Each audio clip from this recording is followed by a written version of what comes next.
The Galactic Stage, humanity's quiet ascent. In the vast expanse of the Milky Way, humanity's story was but a whisper among the cosmic chorus. As Earth's children took their first tentative steps into the stars, they found themselves in a galaxy teeming with life, filled with civilizations that had mastered faster-than-light travel millennia ago. It was a humbling revelation, one that shattered humanity's perception of its place in the universe. The year was 2157, when the first human colony ship, the HMS Pathfinder, breached the heliopause and ventured into true interstellar space. Captain Elena Rodriguez stood on the bridge, her dark eyes fixed on the viewscreen as the last vestiges of Sol's influence faded behind them. "We're officially in uncharted territory, folks," she announced to her crew, her voice steady despite the weight of history on her shoulders. As the Pathfinder pushed deeper into the cosmos, humanity's expansion began in earnest. Over the next century, colonies sprouted on distant worlds. The red deserts of Ares in the Alpha Centauri system, the icy methane seas of Poseidon orbiting Epsilon Eridani, and the lush jungles of Eden in the Ta Ceti system. Each outpost was a testament to human ingenuity and determination, built with sweat, tears, and an unwavering spirit of exploration.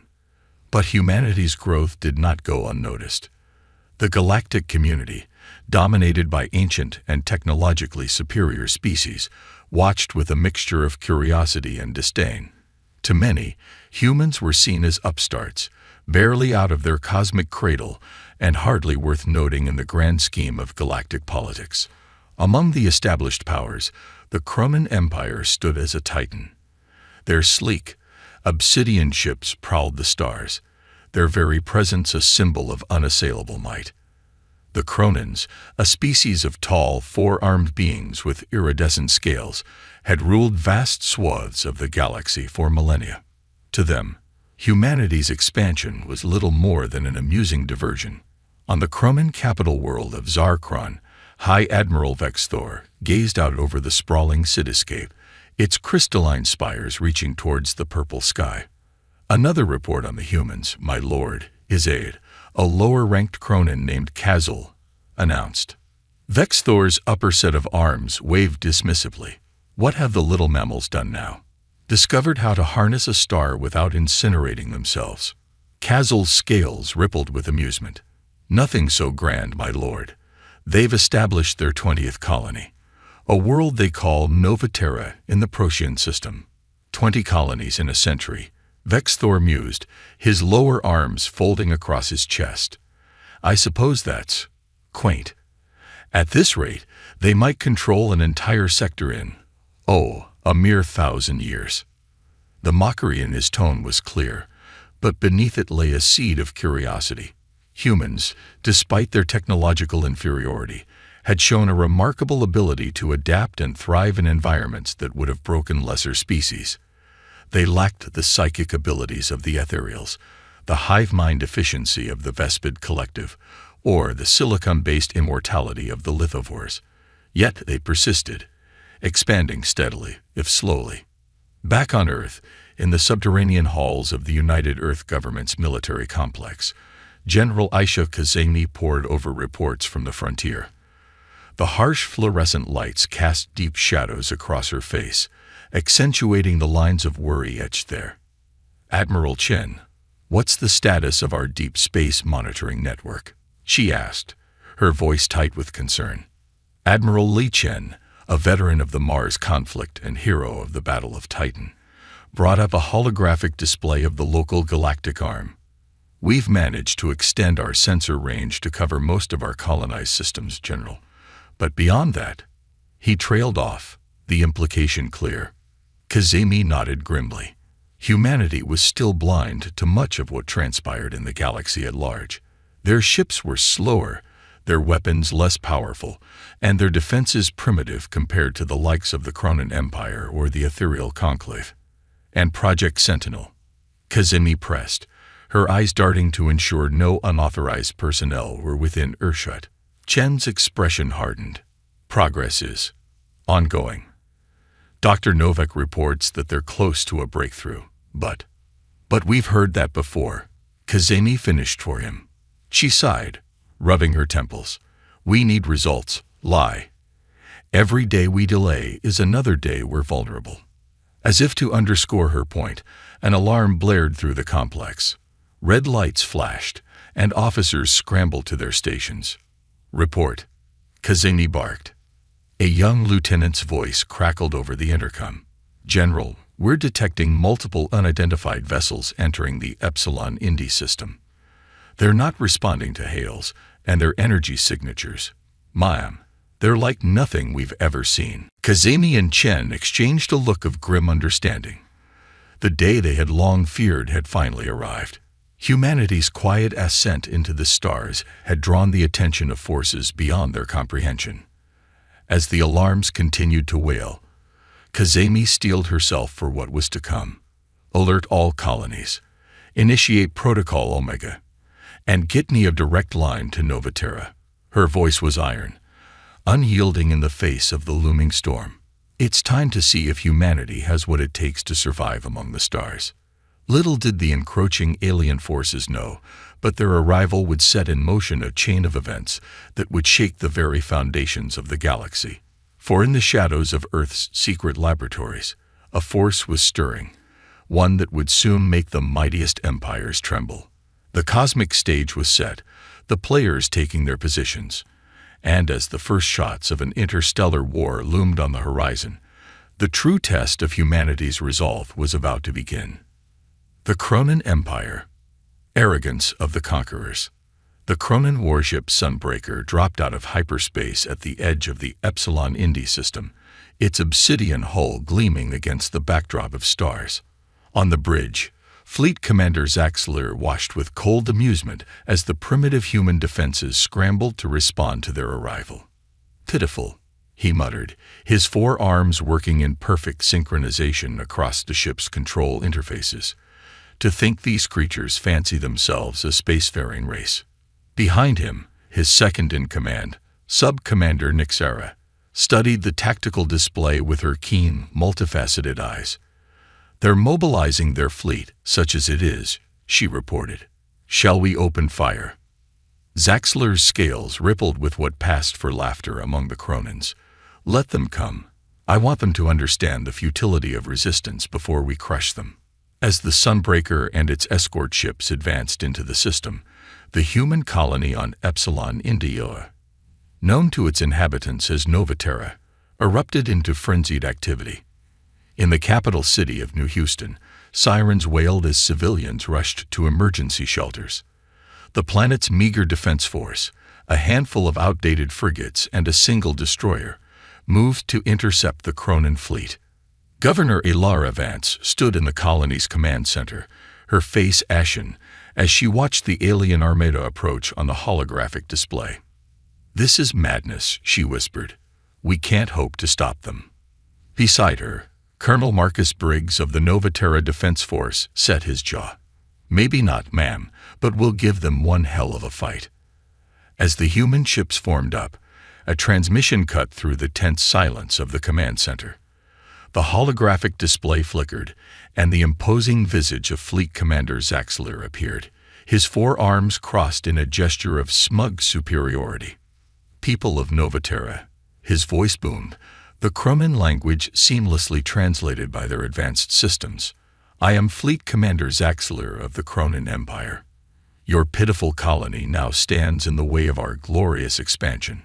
Surrender now, and you may yet live to serve the Empire. Resist, and you will be crushed like the insects you are." Governor Vance stepped forward, her voice steady despite her fear. "We are a sovereign colony of the United Earth Government. We have no quarrel with the Kronan Empire. Please, let us discuss this peacefully." Zaxler's laughter was like grinding stone. "Peace. You misunderstand, little mammal. This is not a negotiation. This is your one chance to accept the inevitable." Before Vance could respond, Colonel Briggs cut the transmission. "They're not here to talk, Governor. We need to buy time for reinforcements." Vance nodded grimly. "Do what you must, Colonel. May God have mercy on us all." As the human ships engaged their engines, moving to intercept the Kronan fleet, Zaxler watched with detached interest. Such bravery, he mused. It would be admirable if it weren't so foolish. Weapons officer, target their lead ship. Let's show them the power of the Empire. The Sunbreaker's main cannon, a marvel of Kronan technology that harnessed the power of artificial singularities, powered up. A beam of concentrated gravitational energy lanced out, tearing through the human destroyer as if it were made of paper. The ship split in two, its reactor going critical in a blinding flash. One shot, Nix-Era observed. Impressive, even by our standards. Zaxler nodded, pleased. Indeed, these humans need to learn their place in the galaxy. Press the attack. I want this system under our control by the cycle's end. As the battle unfolded, the stark reality of the technological gap between humanity and the Kronan Empire became painfully clear. Human weapons, even their most advanced nuclear torpedoes, barely scratched the Kronan shields. Meanwhile, each shot from the alien vessels spelled doom for the outmatched defenders. On Novaterra's surface, chaos reigned. The Kronan ships began orbital bombardment, their energy weapons carving swaths of destruction across the planet's cities. New Houston's skyline, once a testament to human perseverance on an alien world, crumbled under the onslaught. In the remnants of the command center, Governor Vance helped pull an injured technician from under a fallen beam. Status report, she called out, her voice hoarse from the dust and smoke. It's a massacre, Mom, someone replied. Our fleet is gone. Planetary defenses are at 12% and falling. We've lost contact with outlying settlements. Vance closed her eyes, the weight of impending defeat crushing down on her. Send out a general distress call. To Earth, to any human colony that can hear us. Tell them. She paused, choking back a sob. Tell them Novaterra has fallen, but humanity must endure. As the distress call echoed across the vast distances of space, Fleet Commander Zaxler stood triumphant on the Sunbreaker's bridge. You see, Nix-Era, this is why the Kronan Empire has ruled the stars for millennia. These lesser races, with their quaint notions of freedom and self-determination, they're not fit to share the galaxy with us. Nix-Era nodded, but a flicker of unease passed through her. It was hardly a fair fight, Commander. Are we not bound by the Galactic Accords to offer terms before engaging in full-scale war? Zaxler's upper arms waved dismissively. The Accords apply to recognized spacefaring civilizations. These humans are barely out of their gravity well. No, this is pest control, nothing more. As the Kronan ships began landing troops to secure their newly conquered world, the defeated humans of Novaterra faced a grim future. Some were rounded up for processing, destined for labor camps on Kronan mining worlds. Others fled into the wilderness, determined to resist the alien occupation. But even in this darkest hour, a spark of hope remained. For as Novaterra fell, the distress call raced across the cosmos, carrying with it a warning and a plea. On Earth, in the deep underground bunkers of the UEG Military Command, alarms blared as the message was received. General Kazemi's face was a mask of rage and determination as she listened to the fading transmission. So it begins, she growled. Turning to Admiral Chen, she barked out orders. Initiate full military mobilization. I want every ship, every soldier, every scrap of technology we have ready for war. Chen nodded grimly. And Project Sentinel. Kazemi's eyes hardened. Tell Dr. Novak he's out of time. One way or another, the Sentinel deploys now. As humanity scrambled to respond to this existential threat, the Kronan Empire continued its advance, drunk on easy victory and blind to the storm they had provoked. In their arrogance, they had awoken a sleeping giant, one that would soon teach them the true meaning of fear. For in the shadows of Earth's secret labs, a weapon like no other stirred to life. The Reaper was about to be unleashed, and the galaxy would never be the same. Project Sentinel, Earth's secret weapon. Deep beneath the Rocky Mountains, in a facility so secret that even most world leaders were unaware of its existence, Project Sentinel had been underway for decades. Born from the paranoia and foresight that followed humanity's first extraterrestrial contacts, it was the ultimate insurance policy against alien aggression. Dr. Evelyn Novak stood before a sealed titanium door, her hand trembling slightly as she pressed it against the biometric scanner. Behind her, General Kazemi and Admiral Chen waited with bated breath. The door hissed open, revealing a dimly lit chamber dominated by a single stasis pod. "Gentlemen," Dr. Novak said, her voice barely above a whisper, "meet the Sentinel." They approached the pod, condensation rolling off its cryogenic surface. Through the frosted glass, they could make out the silhouette of a human figure. Is he ready?" Kazemi asked, her usual iron composure slipping for a moment. Novik's lips tightened into a thin line. "Physically, yes. Mentally, that remains to be seen. We've never attempted to wake him before." Chen leaned in, studying the figure in the pod. How can one man, no matter how enhanced, stand against an alien armada? "The Sentinel is more than a man," Novik explained, her fingers dancing across a control panel. "He's the pinnacle of human genetic engineering, cybernetic enhancement, and neural programming. We've pushed the boundaries of science, ethics, and perhaps sanity to create him." As the pod began its wake-up sequence, Novik continued, "His body can heal from almost any injury. His reflexes are faster than thought. And his mind. We've uploaded the tactical knowledge of history's greatest military leaders directly into his neural pathways." The pod's cover slid open with a hiss of escaping gas. For a moment, nothing moved. Then, with a suddenness that made even the battle-hardened Kazemi flinch, the figure sat up. He was tall, his muscles clearly defined but not bulky. His skin was pale from years in stasis, crisscrossed with faint scars and the lines of cybernetic implants. But it was his eyes that captured their attention, a vivid, electric blue that seemed to glow with an inner light. "Sentinel," Novik said softly, "can you hear me?" The man's head turned, his gaze focusing on each of them in turn. When he spoke, his voice was deep and surprisingly gentle. "I hear you, Dr. Novak. I'm awake." Kazemi stepped forward. "Do you know who you are? Why you were created?" The Sentinel nodded, swinging his legs over the side of the pod. "I am humanity's shield and sword. I exist to protect Earth and her colonies from extraterrestrial threats." He paused, his head tilting slightly. "There's been an attack, hasn't there? I can feel the urgency in this room." Admiral Chen nodded grimly. "The Cronin Empire has invaded one of our outer colonies, Novaterra. He swallowed hard. They've practically wiped it off the map."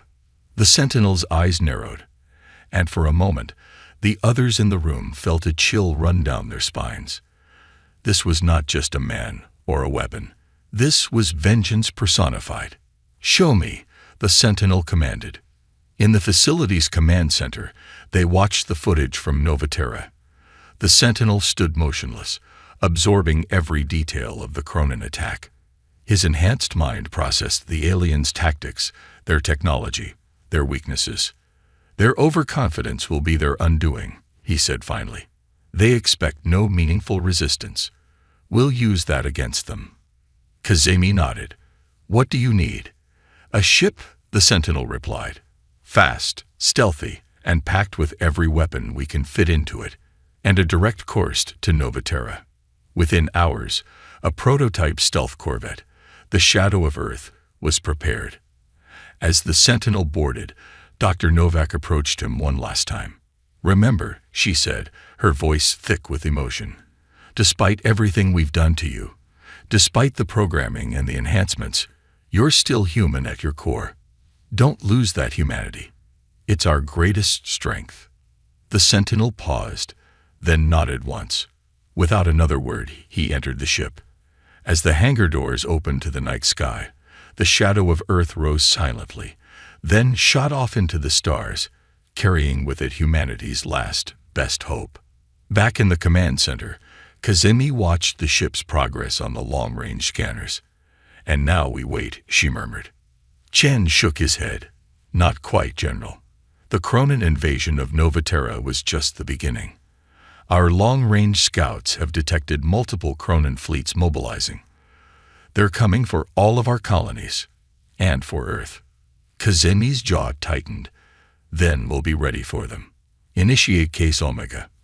I want every ship, every soldier, every civilian who can hold a gun prepared for war. We'll show these Cronin bastards that humanity won't go quietly into the night. As the orders went out and Earth's defenses scrambled into action, the shadow of Earth streaked through the cosmos. In its hold, the Sentinel prepared himself, both physically and mentally, for the coming battle. He reviewed the Cronin tactical data, formulated strategies, and ran combat simulations in his enhanced mind. But beneath the cold calculations and battle plans, something else stirred, a fierce, burning determination that went beyond mere programming. The Sentinel had been created to be humanity's protector, but he was about to become something more. In the crucible of the coming conflict, he would be reforged into humanity's vengeance, its wrath given form. The Cronin Empire had sown the wind with their arrogant invasion. Now they would reap the whirlwind. The Reaper was coming, and the galaxy would never be the same. As Novaterra burned and Earth prepared for war, a new chapter in human history was about to be written. The age of quiet expansion was over. Now, humanity would show the galaxy why it should never be underestimated. The Sentinel, humanity's secret weapon, was on his way. And with him, he carried the hopes, fears, and indomitable spirit of an entire species. The real battle was about to begin. The Reaper awakens, turning the tide. The shadow of Earth dropped out of hyperspace on the outskirts of the Epsilon Indi system, its stealth systems rendering it virtually invisible to Cronin sensors. In the cockpit, the Sentinel's electric blue eyes scanned the tactical display, taking in the grim situation. Novaterra, once a thriving human colony, now lay broken and burning. Cronin warships patrolled the system, their arrogance evident in their lax formations. They clearly weren't expecting any resistance. Time to change that, the Sentinel muttered, his hands dancing across the ship's controls. On the Cronin flagship Sunbreaker, Fleet Commander Zaxler was in a celebratory mood. You see, Nixera, these humans fold like paper. We'll have subjugated their entire species within a stellar cycle. Sub-Commander Nixera nodded, but her unease had only grown. Sir, don't you think this was too easy? The human's reputation. Zaxler cut her off with a dismissive wave of his upper arms. Reputation? Ha, clearly exaggerated. They're nothing but talking monkeys with delusions of grandeur. At that moment, alarms blared across the Sunbreaker's bridge. Impossible. The sensor officer cried out. Multiple ships just appeared out of nowhere. Zaxler spun towards the tactical display, his four eyes widening in shock. Where moments ago there had been only empty space, now a swarm of small, agile craft darted between his ships, weapons blazing. It's a trick, he snarled. Some kind of human illusion technology. Destroy them all. But as the Cronin fleet turned to engage, they found themselves firing at ghosts. The small ships, barely larger than fighter craft, danced between their energy beams with impossible agility. Aboard the shadow of Earth, the Sentinel allowed himself a grim smile. The holographic projectors were working perfectly, creating the illusion of a human counterattack while he maneuvered into position. With a thought, he activated the ship's main weapon, a gravitational pulse cannon reverse-engineered from scraps of alien tech. The shadow of Earth shuddered as the weapon fired, the blast catching a Cronin cruiser off guard. The alien ship's shields flickered and died, leaving it vulnerable. The Sentinel didn't hesitate. A barrage of kinetic penetrators followed, punching through the cruiser's hull. Secondary explosions blossomed along its length, and within moments, the mighty vessel broke apart. On the Sunbreaker's bridge, chaos reigned. How? Zaxler roared. How is this possible? They're savages. Primitives. Nixera's voice was tight with tension. "Sir, we're detecting a single ship. It's tearing through our fleet." As they watched in horror, the Shadow of Earth systematically dismantled the Kronan Armada. Its stealth systems made it nearly impossible to target, while its advanced weapons found weaknesses the Kronans didn't even know they had. The Sentinel was a force of nature, his enhanced mind processing battlefield data faster than any computer. Each maneuver was precisely calculated, each shot perfectly placed. He wasn't just fighting. He was rewriting the rules of space combat. Aboard a crippled Kronan destroyer, a young warrior named Krastil watched in awe as a figure in sleek, black armor materialized on the bridge. The intruder moved with inhuman speed and grace, disarming and incapacitating the crew with ruthless efficiency. As the figure approached him, Krastil raised his weapon in a trembling hand. "Dilu, what are you?" he stammered. The Sentinel paused, his electric blue eyes boring into the alien soul. "I am the Reaper," he said softly, "and I've come to teach the Kronan Empire the meaning of fear." With that, he was gone, leaving Krastil alone on the broken bridge. The young Kronan sank to his knees, realizing that everything he had been taught about human inferiority had been a lie. Back on the Sunbreaker, Zaxler watched in disbelief as his fleet crumbled around him. Ship after ship fell silent, disabled or destroyed by the lone human vessel. "Impossible," he whispered. "We are the Kronan Empire. We do not know defeat." Nixera's voice cut through his shock. "Sir, we're being hailed. It's the human ship." The main view screen flickered to life, revealing the Sentinel's face. His electric blue eyes seemed to glow with an inner fire, and when he spoke, his voice was cold and implacable. "Fleet Commander Zaxler," the Sentinel said, "your invasion ends here. You will withdraw your forces from Nova Terra and all other human territories immediately. Failure to comply will result in the complete annihilation of your fleet." Zaxler's scales rippled with fury. "You dare dictate terms to the Kronan Empire. We will crush you and your entire species." The Sentinel's expression didn't change, but the temperature on the Sunbreaker's bridge seemed to drop. "You misunderstand, Commander. This is not a negotiation. You have 1 hour to comply, or I will be forced to demonstrate why your people will come to know me as the Reaper." The transmission cut off, leaving the Kronan bridge in stunned silence. Nixera was the first to speak. "Sir, we should consider." "No," Zaxler roared. "I will not be humiliated by a single human. All ships, converge on that vessel. I want it destroyed." But the Kronan fleet, once a terror of the galaxy, was in tatters. As they tried to regroup, the Shadow of Earth struck again and again. The Sentinel's tactics were unpredictable, his attacks devastating. From the surface of Nova Terra, the human survivors watched in awe as explosions blossomed in the night sky. Hope, long extinguished, began to flicker back to life. In Earth's military command, General Kazemi and Admiral Chen monitored the battle with growing amazement. "My God," Chen whispered. "He's actually doing it. He's defeating an entire Kronan fleet single-handedly." Kazemi nodded, her eyes never leaving the tactical display. "This is just the beginning, Admiral. The Reaper has awoken, and the galaxy will never be the same." As the hour drew to a close, the once mighty Kronan Armada was reduced to a handful of crippled ships.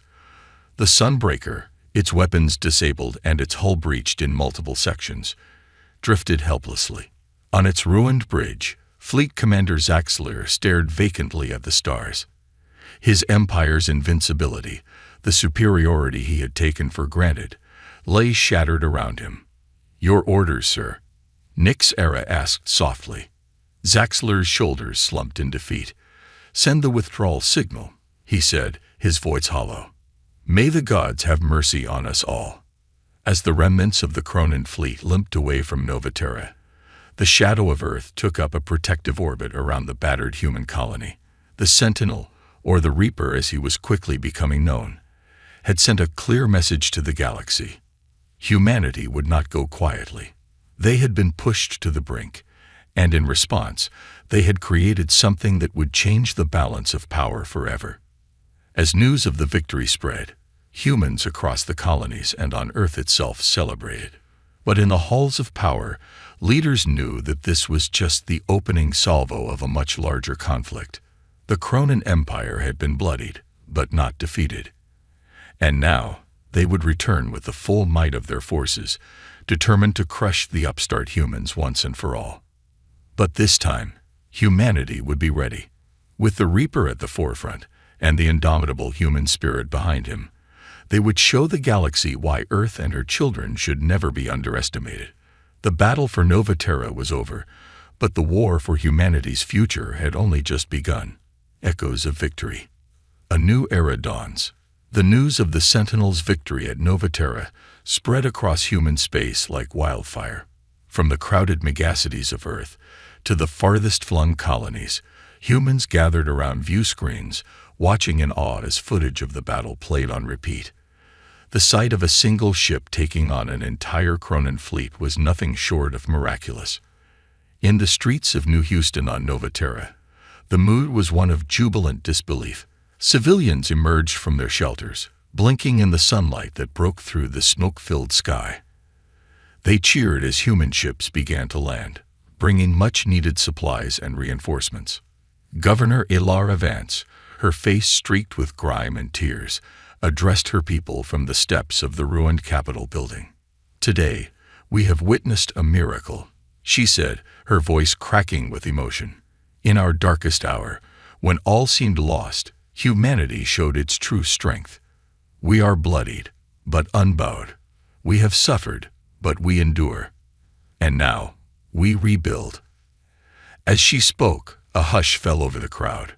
The shadow of Earth descended from the clouds, landing in the city's central plaza. The gathered humans held their breath as the ship's hatch opened, and a figure emerged. The Sentinel, the man they were already calling the Reaper, stood before them. His black armor gleamed in the sunlight, his electric blue eyes scanning the crowd. For a moment, there was silence. Then, a cheer erupted, louder than any that had come before. The Sentinel raised a hand, and the crowd fell silent once more. When he spoke, his voice carried across the plaza without need for amplification. "People of Nova Terra," he said, "your courage in the face of overwhelming odds has inspired all of humanity. You stood against the storm, and though you were beaten down, you were not broken.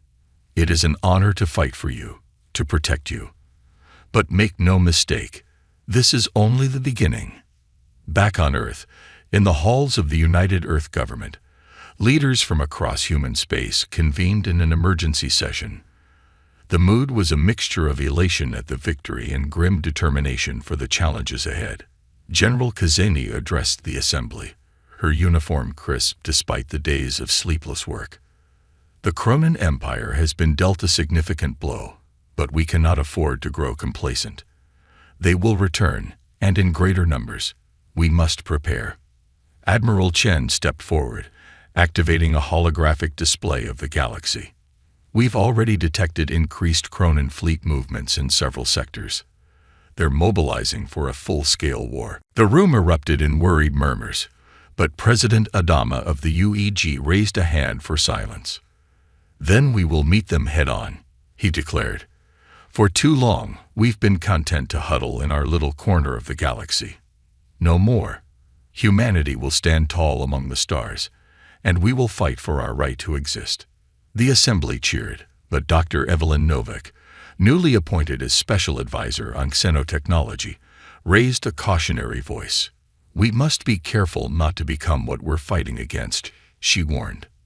"The Sentinel, the Reaper, is a powerful weapon, but he's also a symbol that humanity will do whatever it takes to survive. We must ensure that in our fight for survival, we don't lose the very things that make us human." President Adama nodded solemnly. "Well said, Dr. Novak. We will fight, but we will also extend a hand of peace to those willing to take it. The galaxy must know that humans can be both warriors and diplomats."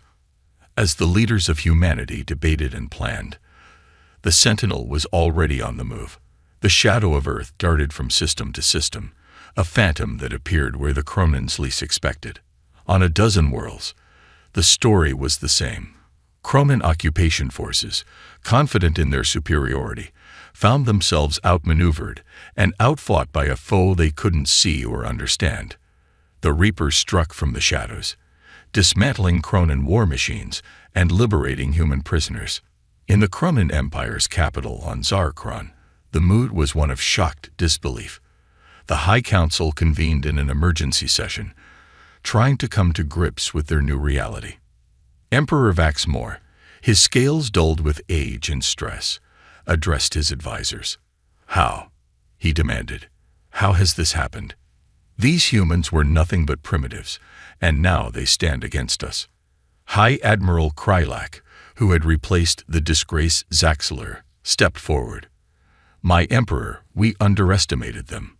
This Reaper, he is unlike anything we've ever encountered, but he is just one being. We are an empire of 1,000 worlds. We will crush these upstart humans, no matter the cost." But doubt had taken root in the Cronin psyche. Whispers spread through the ranks of their military, tales of an unstoppable human warrior who could bring entire fleets to their knees. Some began to question whether this war was truly winnable. As the conflict expanded, other galactic powers took notice. The ethereal conclave, long content to observe from afar, now watched the humans with newfound interest. The Vespid Collective began to recalculate their strategies, recognizing that humanity could no longer be ignored. On Earth, in the depths of the Sentinel Project facility, Dr. Novak worked tirelessly. The Sentinel had proven more successful than they had ever dreamed, but she worried about the toll it might take on the man inside the armor. During a rare moment of respite, the Sentinel returned to Earth for maintenance and debriefing. As Novak ran diagnostics on his systems, she studied his face carefully. "How are you feeling?" she asked softly. The Sentinel was silent for a moment. His electric blue eyes focused on something distant. "I feel purpose," he said finally. "Every Cronin ship I destroy, every human life I save, it justifies my existence. But, Novak prompted gently. "I worry about what comes after," he admitted. "If we win this war, when we win this war, what place is there for a weapon like me in times of peace?" Novak laid a hand on his armored shoulder. "You're more than just a weapon," she said firmly. "You're a symbol of hope, of humanity's resilience. Whatever comes next, we'll face it together." As they spoke, in orbit high above Earth, human shipyards worked at a feverish pace.